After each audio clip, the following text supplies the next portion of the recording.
नमस्कार दोस्तों, मैं हूं अंश और वेलकम करता हूं आपको मेरे इस कोर्स में जिसका नाम है टेक हैकर ऑनलाइन कोर्स। ये मेरा सबसे पहला वीडियो है और मैं आपको ये बताने वाला हूं कि आपको इस कोर्स में क्या क्या मिलेगा, क्या क्या आप एक्सपेक्ट कर सकते हैं, क्या क्या नॉलेज आपको पहले से होनी चाहिए, आप क्या सीखने वाले हैं, आप कैसे उसको अप्लाई करने वाले हैं और जो जो चीज़ें आपको जाननी ज़रूरी है आज हम इस वीडियो में डिस्कस करेंगे। तो आइए शुरू करते हैं।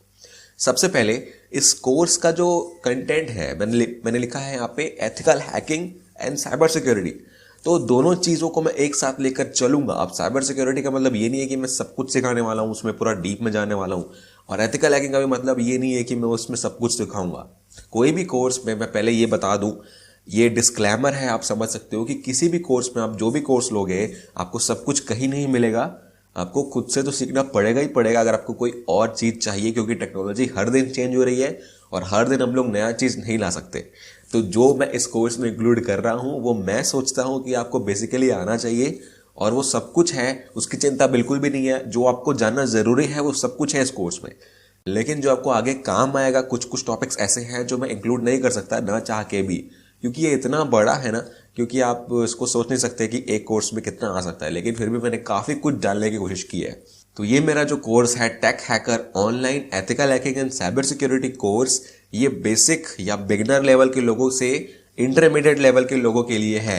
यहाँ पर अगर आपको कुछ नहीं आता है एथिकल हैकिंग पे तो आप बिल्कुल इस कोर्स को लीजिए, आपको काफ़ी कुछ आ जाएगा। और ये मैं ये गारंटी दे सकता हूँ कि आप इस कोर्स को पढ़ के सर्टिफिकेशन लेने जा सकते हैं, बेसिक लेवल का या इंटरमीडिएट लेवल का भी, और आप कंपनीज में अप्लाई कर सकते हैं किसी पोजीशन के लिए। आप इतने कैपेबल हो जाओगे अगर आप जो चीज़ मैं बता रहा हूँ वो सब कुछ पढ़ रहे हो तो, ठीक है, वो कुछ सब याद रख सकते हो तो अगर आप एक बिगिनर हैं और साइबर सिक्योरिटी या एथिकल हैकिंग में करियर स्टार्ट करना चाहते हैं या स्टेप अप करना चाहते हैं तो आपके लिए ये कोर्स बिल्कुल सही है। आपके लिए ही बना है ये कोर्स, तो आप स्टार्ट कर सकते हो। तो आगे चलते हैं। इस वीडियो में हम लोग इंट्रोडक्शन करेंगे पहला मॉड्यूल का, जो कि है इंट्रोडक्शन। सिंपली ये इंट्रोडक्शन है, मैं यहाँ पर हैकिंग वगैरह नहीं सिखाने वाला हूँ, कोई भी कॉन्सेप्ट नहीं है यहाँ पे। यहाँ पर मैं वो सारी चीज़ें बताऊंगा जो एथिकल हैकिंग में यूज़ होती है, मतलब कहाँ से आया है हैकिंग, कहाँ से आया है, और सिक्योरिटी हम लोग क्यों पढ़ते हैं, और जो भी टर्म्स है, जनरल टर्मिनोलॉजीज है। इसमें पहला टॉपिक है इंट्रोडक्शन टू एथिकल हैकिंग। अब एथिकल हैकिंग के ऊपर हम जंप करें उससे पहले हमको कुछ टर्म समझने पड़ेंगे यहाँ पर जो बहुत इंपॉर्टेंट है। सबसे पहला जो टर्म है इंफॉर्मेशन सिक्योरिटी।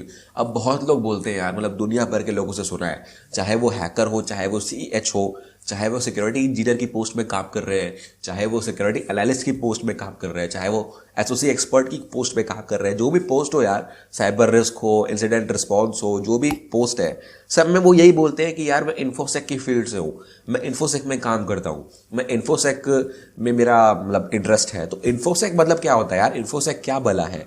अब ये देखते हैं। इन्फोसेक समझने से पहले यार, पहले ये समझो कि इन्फॉर्मेशन क्या होती है। इन्फॉर्मेशन और डेटा में बहुत लोग कंफ्यूज होते हैं। मान लो मैंने ये बोला कि बर्थडे है 20 अक्टूबर। अब मैंने जो बोला बर्थडे है 20 अक्टूबर, बर्थडे इज ऑन 20 अक्टूबर, तो ये डेटा है, मतलब मैंने कुछ आपको एक फैक्ट दिया है, ये फैक्ट है कि बर्थडे इज ऑन 20 अक्टूबर। तो ये डेटा हो गई, कुछ तो है यहाँ पे, मतलब कुछ तो रॉ दिया है आपको मैंने, क्रूड। मतलब इससे आप कुछ पता लगा सकते हो क्या कि किसका बर्थडे है और क्यों बात कर रहा है, मैं बर्थडे की बात क्यों कर रहा हूँ, किस कंटेक्स्ट में बात कर रहा हूँ। तो ये जहां पर कोई कंटेक्स्ट नहीं होता ना, मतलब कंटेक्स्ट मतलब आप किसके बारे में बात कर रहे हो, और इस डेटा से मैं कुछ मीनिंगफुल निकाल सकूं, समझ सकूं, कुछ समझने लायक है ही नहीं इसमें। बर्थडे है तो किसका है भाई? तो डेटा मतलब वही है जिसका कोई कंटेक्स्ट नहीं होता।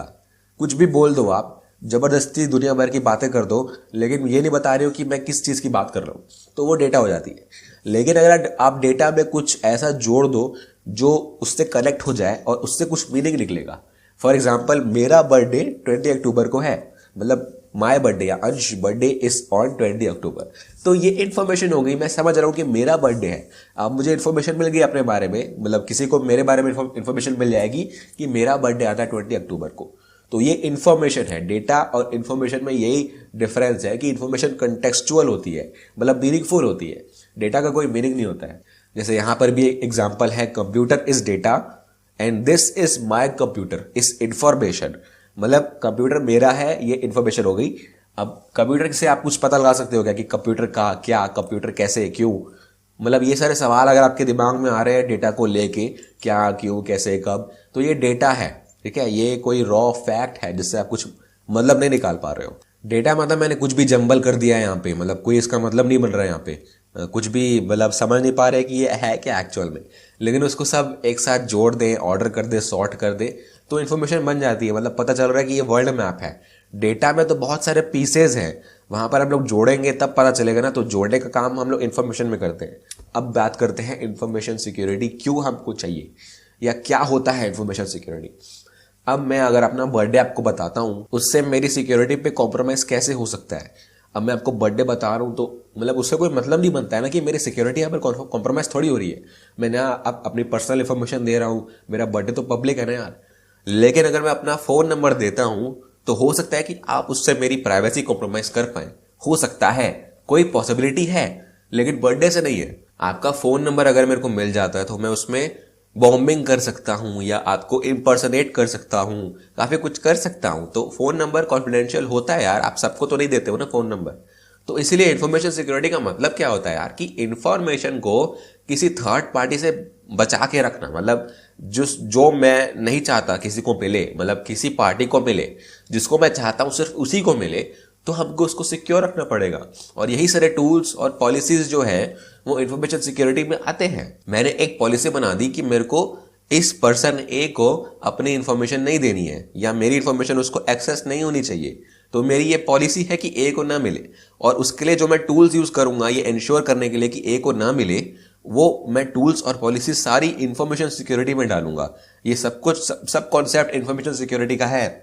तो ये फिर से मैं बता दूं कि ये बेसिक नीड है सबकी, लेकिन हमारी गवर्नमेंट इसको नहीं समझती है। हमारी गवर्नमेंट ये चाहती है कि सारी की सारी मतलब जो भी आप ऑनलाइन एक्टिविटी कर रहे हैं या ऑफलाइन भी कर रहे हैं कब केसेस पे, तो उस केस में भी वो उसको इन्फॉर्मेशन मिलती रहनी चाहिए आपकी, ताकि कोई गड़बड़ ना कर रहा है, ताकि कोई मतलब साइलेंटली क्रिमिनल एक्टिविटी नहीं कर रहा है। लेकिन ये बेसिक नीड है यार, प्राइवेसी सबकी नीड है, सबको मतलब हक है प्राइवेसी का। आप अगर एनएसए के बारे में नहीं जानते हो तो काफी कंट्रोवर्सी हुई थी कि इतनी डेटा कलेक्ट कर रही है वो इंटरनेट से कि आप सोच भी नहीं सकते हो। जो भी आप इंटरनेट एक्टिविटी कर रहे हो सब उसके पास जा रही है, ऐसा बोला जाता है। और ऐसा काफी हद तक सही भी है और काफी केसेस हुए हैं। आगे चल के बात करेंगे हम उसके बारे में, और आप अलग से पढ़ भी सकते हो अगर आप चाहो तो।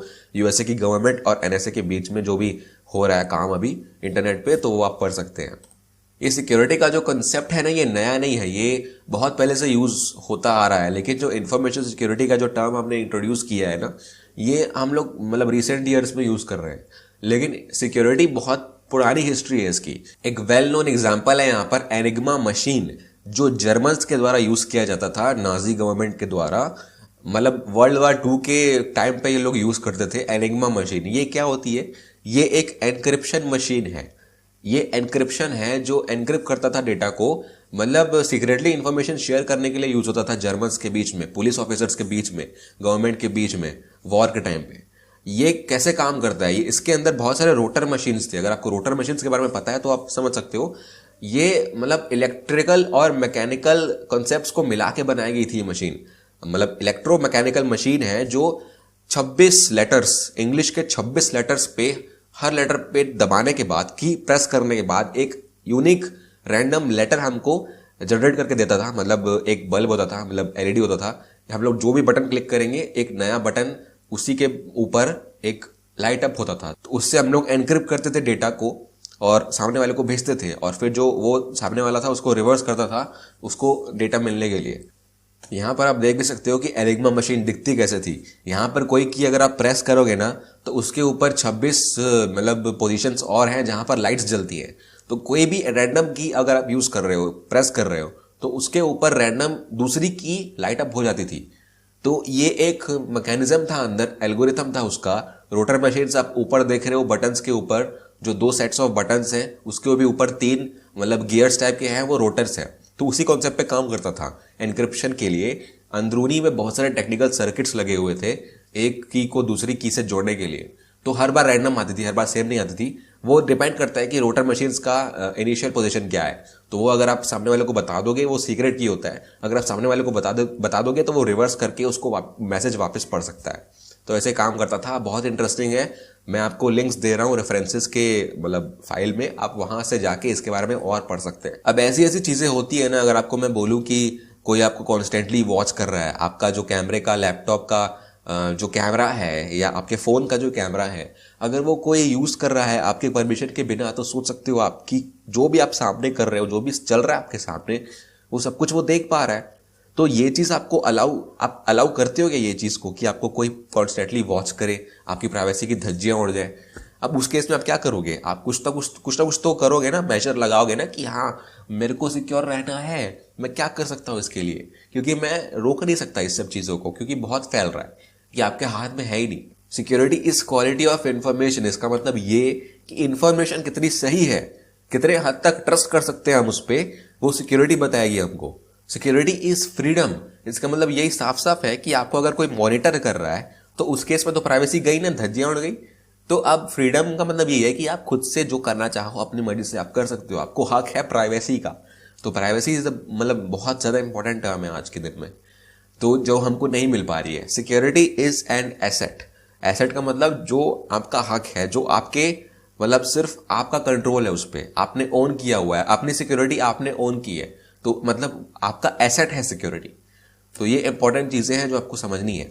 अब बहुत लोग कंफ्यूज होते हैं कि साइबर सिक्योरिटी और इंफॉर्मेशन सिक्योरिटी दोनों में डिफरेंस क्या है, दोनों में सिमिलरिटी क्या है, कोई डिफरेंस है भी कि नहीं। तो देखो यार, इंफॉर्मेशन हर जगह है। इंफॉर्मेशन चाहे आप पेपर में ले लो, चाहे आप प्रिंटिंग मशीन में ले लो, चाहे आप अपने घर के कोने में जो पड़ा हुआ कागज है छोटा सा वो ले लो, कोई भी तरीके की इंफॉर्मेशन हो सकती है यार। जो पिन्स होते हैं ना, मतलब जो बोर्ड पे लगते हैं नोटिसेस, वो भी इंफॉर्मेशन होती है। तो इंफॉर्मेशन हर जगह है, चाहे वो फिजिकल फॉर्म में हो, चाहे वो डिजिटल फॉर्म में हो। डिजिटल फॉर्म में जितनी भी इंफॉर्मेशन स्टोर्ड है, चाहे वो कंप्यूटर्स में हो, चाहे वो सर्वर्स में हो, चाहे वो नेटवर्क्स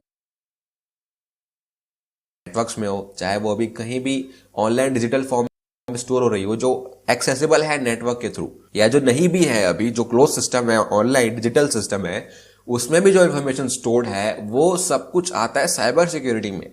साइबर सिक्योरिटी के ऊपर हम लोग बाद में डिस्कस करते हैं, लेकिन जो डिफरेंस है बेसिक आपको वो समझना है कि साइबर सिक्योरिटी जो साइबर स्पेस इन्वॉल्व हो रहा है ना, उसमें होता है, लेकिन इन्फॉर्मेशन सिक्योरिटी सब कुछ है यार, फिजिकल फॉर्म की इन्फॉर्मेशन भी है वहां पे।